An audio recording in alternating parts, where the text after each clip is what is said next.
ಉಂಟ ಆಡ್ಕೊಂಡು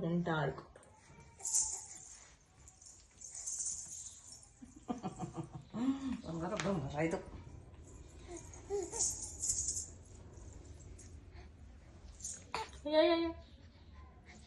ಕಡಿಯೋದು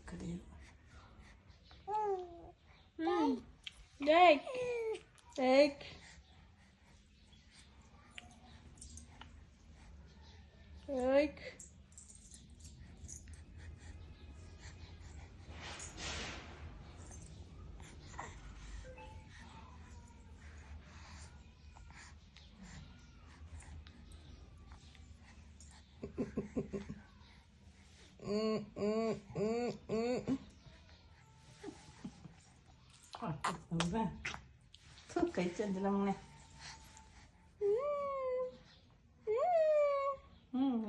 ಈಗ ಹೊರ ಯಾವ ಕಡೆಗೆ ಬಲ್ಕೆ